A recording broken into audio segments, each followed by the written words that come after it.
In the pipeline space, yes, that ends up really being waste. So it was new to me, so it might be new to others. The way that gas and oil get moved through pipelines is with compressed air. And so putting a compressed air into a pipeline for that purpose has been done, and we all are aware of that. But when you compress the air, you create extreme or serious heat. And when you release the air, it comes out cold. So it all has to do with the amount of pressure that you're putting it under. If you did it with a gas pipeline, it would come out at minus 100, minus 150 Celsius. And we do have some projects we're designing and that do that for 300, 400 miles. And along the way, we serve communities with electricity. We use the heat for greenhouses. And the cold could be, is used for cooling, but it's intermittent so that, you have to control how that all happens. Welcome to the Real Estate Pros Show, where we interview real estate investing professionals from coast to coast, as well as the service providers that serve the real estate investing industry. Our goal is simple: share what's working now to help you improve and scale your business to the next level and meet the pros that can help you get there. Real Estate Pros is powered by Investor Fuel, America's leader in helping real estate investors and professionals build the business you need to live the life you've always dreamed of. Let's start today's show.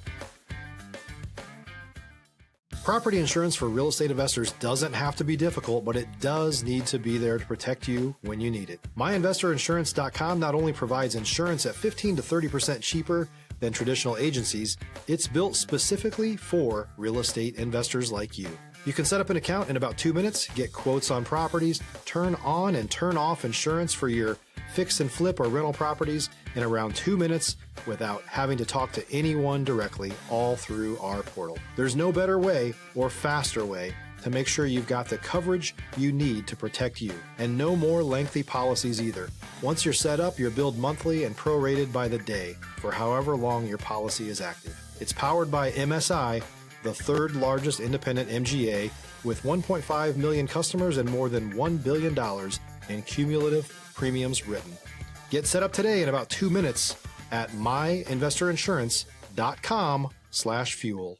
Hey folks, welcome back to the show. Today's guest is with Breeze, a compressed air pipeline system. Please welcome Michael Orshan. Michael, welcome to the show. Thank you. Thank you for inviting me. I was doing a lot of research before hopping on here because this was a new area for me, and I think probably a lot of our listeners are thinking the same. But before we get into exactly what Breeze is, I want to ask you, how did you get involved in Breeze, and what's your background? My background has been in, I guess, technical sales. I've been in the telecommunications business, and I worked for the governor of New Mexico. I was the head of science and technology here for Bill Richardson. He was the Secretary of Energy for President Clinton, and that's what got me into energy. And my job has always been to organize engineers, try to optimize them, and get difficult projects or sometimes products done quickly, accurately, on budget, that sort of thing. Did you see a need or a niche where compressed air and cooling systems can be used? Did someone bring this idea to you? How did Breeze come about? So I'm in New Mexico, and we have two national labs here. One is Sandia, one's Los Alamos. Sandia, I met the former head of technology, and we had a discussion. And he had said he's a group of scientists around the world who don't think that solar nor wind would ever get deployed fast enough to make a difference for climate change. And climate change is pretty real. And he went through the things that are going to happen, which this has been a couple of years ago, so some of them actually have happened by now. And he said that they thought that the science that would scale and make a difference is compressed air. And so that led me on a journey to find out how to deploy compressed air. And some competitors, what they do is they fill up a salt mine and they release with compressed air, and they release it and spin a turbine and create electricity. I was doing work in Alberta, Canada, which is sort of like Texas, but in Canada. And somebody in the room said, "Hey, let's put that air into pipelines and then we could move it, then we could store it, then we could release, generate electricity. And that was the beginning of Breeze. So, and I then want to ask. since I the, want. yeah. I want to ask you about the idea to put it into pipelines, because I think when a lot of people think about pipelines, they're thinking about gas pipelines. But we also talked before the podcast here, and you mentioned to me how these pipelines can have multiple purposes. And one of the main ways ways where it's highly useful is compressed air comes out very cold. Is this one of the ways that's kind of untapped in the pipeline space? Stop living on an island and join the #1 mastermind in America for professional real estate investors. Investor Fuel is a community of hundreds of the nation's top investors working together to build stronger businesses and better lives. In addition to the amazing community of real estate investors acting as a board of advisors for one another, Investor Fuel members have access to 100% funding on purchase and repairs for our members only, a health insurance program, and benefits and discounts that more than pays for the membership of most of our members, meaning it's actually costing you money to not be a member of Investor Fuel. If you're looking to scale your business and build a business that allows you to live the life of your dreams, please visit investorfuel.com today and book a call with our team. In the pipeline space, yes, that ends up really being waste. So it was new to me, so it might be new to others. The way that gas and oil get moved through pipelines is with compressed air. And so putting a compressed air into a pipeline for that purpose has been done, and we all are aware of that. But when you compress the air, you create extreme or serious heat. And when you release the air, it comes out cold. So it all has to do with the amount of pressure that you're putting it under. If you did it with a gas pipeline, it would come out at minus 100, minus 150 Celsius. And we do have some projects we're designing and that do that for 300, 400 miles. And along the way, we serve communities with electricity. We use the heat for greenhouses. And the cold could be, is used for cooling, but it's intermittent, so that, you have to control how that all happens. Now, We also, I do have a and this question is, based off that. Is the Mhm. existing infrastructure, the pipelines, the energy sources themselves, can this be utilized to facilitate, you mentioned heating, cooling, energy, or is there additional steps, is there additional infrastructure that needs to be built up in each subdivision or locality in order to have a system like this utilized? Well, it depends on the application. So obviously, no one's going to be living in a minus 100 Celsius room, but you can drip it in with valves and just put a little bit of cold air in. But cold air, and it's significant to talk about cold air because that's 30% of most people's or buildings' load is for cooling. So you can, either you can drip it in, but cooling means cold air comes in and hot air comes out. And so there are tools that we use to do that. And that actually is what creates cooling. You have to take the hot out at the same time. And we could do that. Now, heating and cooling, I'm imagining they're two sides of the same coin, but I'm also picturing in my mind's eye, if you will, that when you're creating energy that moves, it's either from a solar source or it's from gas, and you're taking that energy and you're converting it. I'm imagining for you're talking about Canada and New Mexico, right? Two totally different places, that the applications you might need heat in Canada, you might need cool in New Mexico. Is there one that you're more focused on? For instance, is cooling the greater focus, or are they both equally applicable just depending on where you're at? Well, where cooling is 30% of most people, the average load, heating is the second. So it's pretty important too. So, but our heat is intermittent usually, meaning it's on off, it's on and off. But applications can use that. So if you put it in a greenhouse, you can regulate the temperatures. If you're looking for consistent, high-quality leads, look no further than Investor Machine. Investor Machine isn't just another agency. It's the most sophisticated, data-driven lead generation company on the planet for real estate investors, and serves the role of being not just a lead generator for your business, but a marketing partner that is helping you achieve your goals along the way. Go to investormachine.com to learn more and schedule a call with our team today.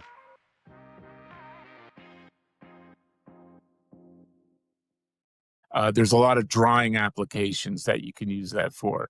Or I'm aware that some factories just use the compressed air, that heat to warm up a factory. And I've actually been in factories that have done that. So you could apply it.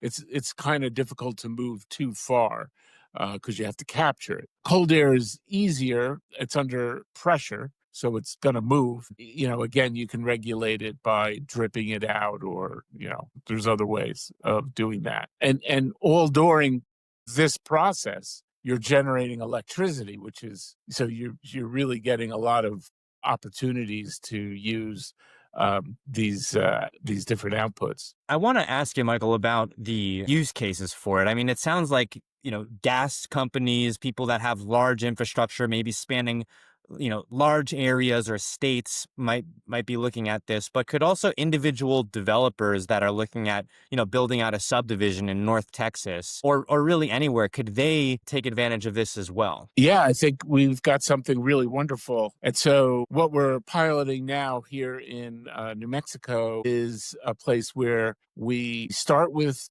natural gas because it's available, it's quick, and we can get a system up in 6 months. And so we use that natural gas to run an air compressor. From that air compressor, we put the air into a pipeline, a plastic called HDPE. It's a yellow plastic pipeline that can handle about 150 psi. So that's a pressure that would impress you, but it's not 1,000 or 2,000, which you might see in the oil and gas industry. So it's safe. And from there, we can go to buildings and put a small turbine in and spin that turbine and put electricity into a building, a house, light, CNI, and we could take the cool air and use that for cooling. In fact, we have a little hut in front of the house, if it's a house, and we have a freezer in there because it's going to be that cold. Before then, while these buildings are being built, if we're installed first, we could actually power the pneumatic tools as we're at that pressure. You can build, you can move over to electric, and then the heat from the air compressor, which would kind of be near a road, we think, because you would probably tap in, could heat up greenhouses for a community. And so we think this would be a nice circle. And this would be areas that are, when you think about it, an hour away from most cities, land's pretty available, but electricity is not. Well, now you can go get that land, probably at a low price. We could install this, and now you're electrified and cooled, and we could lay fiber while we're going to trench anyway. And then all of a sudden you could have this great community. The land that you bought for a low price can be worth, I don't know how much, but certainly a lot. And then an hour away, you're into a big city. So we're envisioning that this could be a very helpful thing for a lot of people. If you're a new or newer real estate investor looking to launch or grow your real estate investing business, please check out Investor Fuel Club. It's a coaching community, but unlike anything you've ever seen before. And you can actually partner with members of our mastermind from coast to coast on deals right in your market. There's no better opportunity to build a consistent business than to literally partner with pros to help you avoid costly mistakes, avoid the need for capital to do deals, and help you eliminate your fears as you're starting your business.